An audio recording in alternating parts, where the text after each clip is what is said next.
আপনি যদি এখন পর্যন্ত একবারও চন্দ্রনাথ আর মিরসরাই না এসে থাকেন, তার মানে আপনি বাংলাদেশের অনেক কিছুই এখন পর্যন্ত দেখেন নাই। চন্দ্রনাথ মন্দির, যেটা কিনা 1200 ফুট উঁচু পাহাড়ের উপর অবস্থিত। একটা দুইটা না, এরকম বড় বড় 9টা ঝর্ণার ধাপ কৈয়াচড়া ঝর্ণার মধ্যে আছে।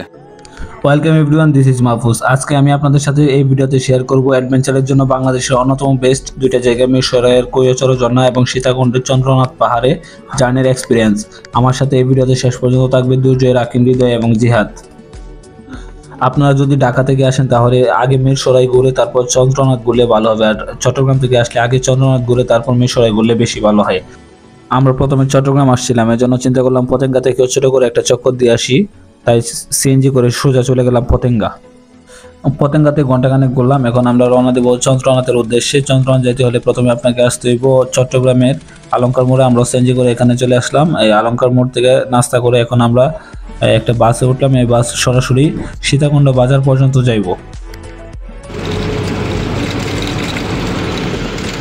আমরা বাস থেকে নামলাম সীতাকুণ্ড বাজারে। সীতাকুণ্ড বাজার থেকে 4.5 কিলোমিটার ভিতরে হচ্ছে চন্দ্রনাথ পাহাড়। একটা সিএনজি নিয়ে সীতাকুণ্ড বাজার থেকে চন্দ্রনাথ পাহাড়ের উদ্দেশ্যে রওনা দিলাম।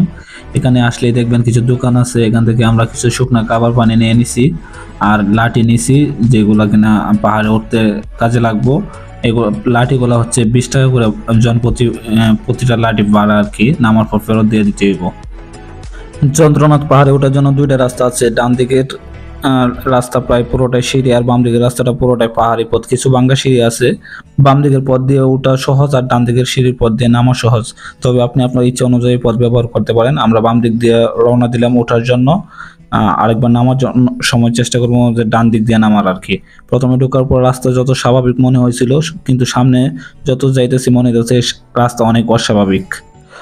অনেকক্ষণ যাবত হাঁটতেছে, আমার সাথে বাবা বলতেছে যেহেতু দোকান পাইছি একটু রেস্ট নিয়ে নেই। দোকানে লেবু শরবত বিক্রি করে, আমরা শরবত খেয়ে নিলাম। শরবত খাওয়ার পর আবার শুরু করলাম হাঁটা। প্রায় 1 ঘন্টা হাঁটার পর দেখা মিল শ্রী শ্রী বিরূপাক্ষ মন্দিরের। এই বিরূপাক্ষ মন্দির থেকে আরো 150 ফুট দূরে চন্দ্রনাথ মন্দির, তার মানে আরো 150 ফুট আমাদের হাঁটতে হইব। অলরেডি আমরা 1000 ফুট এর উপরে হাঁটছি, কিন্তু এত কষ্ট লাগে নাই। এই যে 150 ফুট রাস্তা বাকি, এই 150 ফুটের মধ্যে 100 ফুটই হইতেছে আপনার কারা পাহাড়।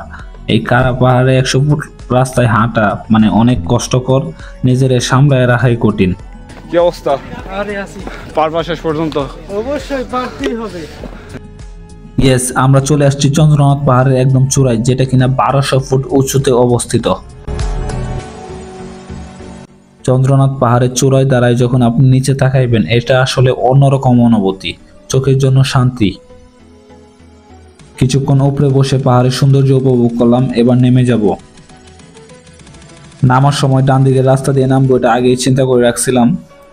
মনে করছিলাম নামা অনেক সহজ হবে হয়তো, কিন্তু এখন আমার মনে হইতেছে যে ওটাই সহজ আছিল। চন্দ্রনাথ পাহাড়ে ঘোরাঘুরি শেষ। আমাদের পরবর্তী টার্গেট হচ্ছে মিরসরাই কৈয়াচড়া ঝর্ণা। পাহাড়ে ঘোরাঘুরি করার পর প্রায় সবাই ক্লান্ত অনেক, আর দুপুরও হয়ে গেছে। এখন চিন্তা করলাম যে কৈয়াচড়া ঝর্ণাতে এখন তো আর কভার করা যাবে না, তাহলে কি করা যায় এই সময়টায়। তাই ছোট করে চলে গেলাম গুলিয়াখালী সমুদ্র সৈকতে। অনেক ছোট করে একটা চক্কর দিলাম।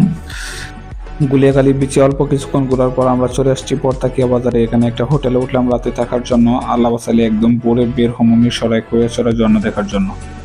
গতকাল চন্দ্রনাথ পাহাড়ে উঠে শরীর অনেক ক্লান্ত থাকায় রাতে খুব ভালো একটা ঘুম হয়েছে। এখন বের হইলাম কৈয়াচড়ার উদ্দেশ্যে। পরতাকিয়া বাজার থেকে সিএনজি নিয়ে চলে আসলাম কৈয়াচড়া।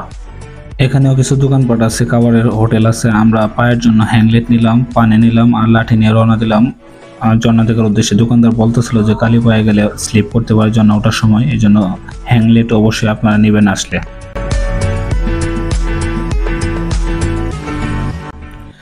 কিছুক্ষণ হাঁটার পর একটা টিকিট কাউন্টার পাইবেন, এখান থেকে টিকিট কাটতে নিতে ওজন প্রতি 20 টাকা করে। টিকিট কাটার পর একটা ছোট গেট দিয়ে ঢুকলাম বড় ঝর্ণা দেখার জন্য। এখানকার ভিতরে মানুষজনের বাড়িঘরও কিছু আছে দেখা যায়, আবার দোকানপাটও কিছু কিছু আছে। এখানকার রাস্তাগুলো খুবই বিপজ্জনক, প্রচুর সাবধানে না হাঁটলে যে কোনো সময় একটা বিপদ ঘটতে পারে। এই পিচ্ছিল রাস্তা দিয়ে প্রায় 30 মিনিটের মতো হাঁটার পর আসলাম প্রথম ঝর্ণার কাছাকাছি। এই সেই ঝর্ণা। মানে সামনাসামনি কি যে সুন্দর, চোখের জন্য শান্তি।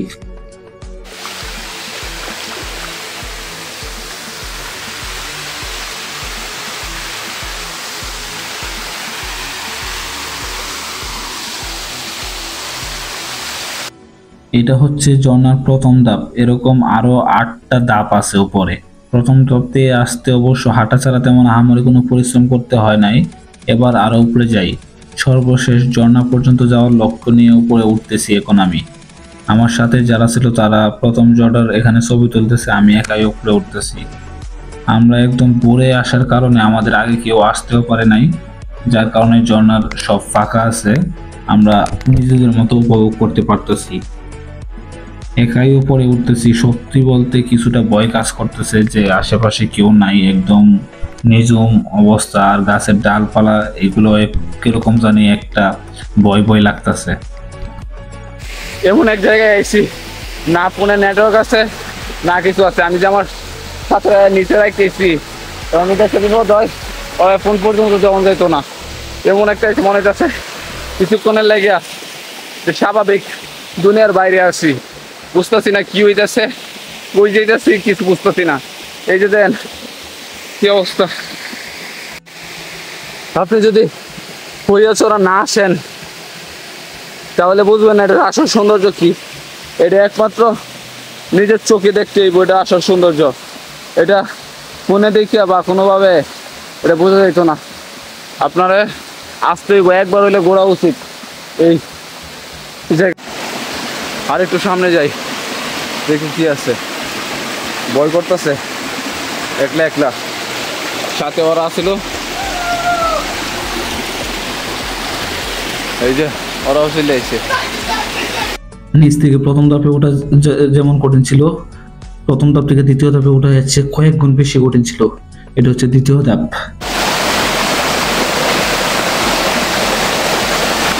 এই যে ভাই, এখানে খালি পায়ে ওটা কষ্টকর, কোন মিয়া ভিডিও করতে করতে উঠতেছি।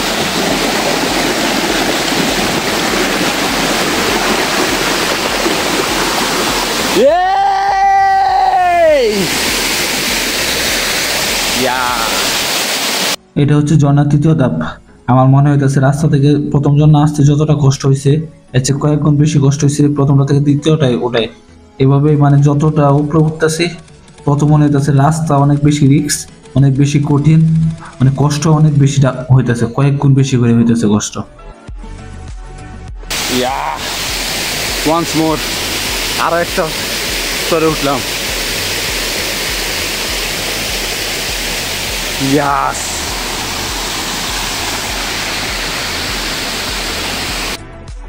ইয়েস, আরো এক ধাপ উপরে চলে আসছি।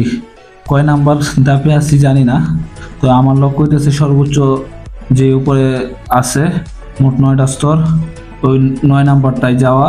এখন কয় নাম্বারে আছি জানি না, যাইতে চাই, তারপর দেখা যাইব একদম উপরে উঠলে কয় নাম্বারে আছি।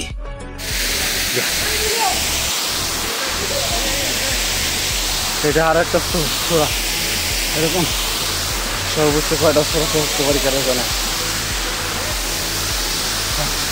কয় নাম্বারে আছে এটাও জানি না, কারণ আবার পরবর্তী আরেকটা 7 নাম্বার না 8 নাম্বার ধাপে আসার পর থেকে যে কয়েকজন বড় ভাইরা এখানে আছে, ওরা গতকাল আসছিল, রাত্রে এখানে আসছিল, ক্যাম্প করতেছে ওরা। ওদের সাথে একটু কথা বললাম, ভালোই লাগলো কথা বইলা। ক্যাম্প করতেছেন কয়দিন? আমরা ক্যাম্পে করতেছি কালকে রাত থেকে। প্রচুর অ্যাডভেঞ্চার নাকি? আমরা সাথে আরো 3 জন আছিল, ওরা উপর পর্যন্ত আয় নাই, নিচে আছে জায়গা বড়। ওই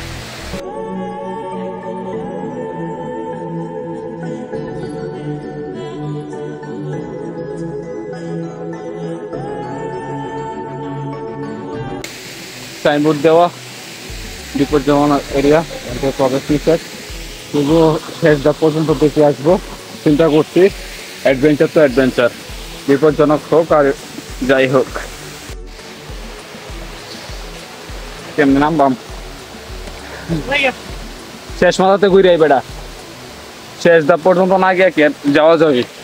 আইসি তো আইসি একদম, এটাই যতটুকু বুঝতে পারছি এটাই শেষ স্তর, যার কারণে পাথরে অনেকে যারা আসছিল ওরা ওদের নামের অক্ষর কিংবা নাম এইসব লিখে লিখে গেছে স্মৃতি হিসাবে।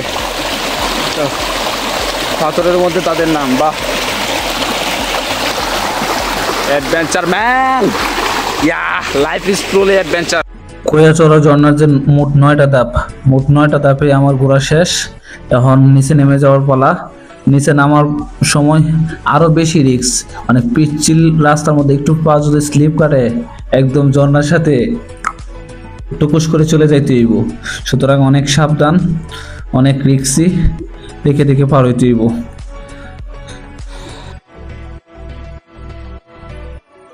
আমি এই ভিডিওতে দেখানোর চেষ্টা করছি চন্দ্রনাথ এবং কুয়াচড়ার অ্যাডভেঞ্চার যা আছে সব বিস্তারিত দেখানোর চেষ্টা করছি। আপনারাও ঘুরে যেতে পারেন, 1000-2 টাকা হইলে এই দুইটা স্পট আরামসে ঘুরে যেতে পারেন। না হাতে যদি একদিন বেশি সময় থাকে তাহলে গুলিয়াখালী, বাঁশখালী, সমুদ্র সৈকত সহ আরও আশেপাশে যে স্পটগুলো আছে সবগুলো ঘুরে যেতে পারবেন নিশ্চিন্তায়। তো আপনারাও ঘুরে যান, অ্যাডভেঞ্চার নিয়ে যান।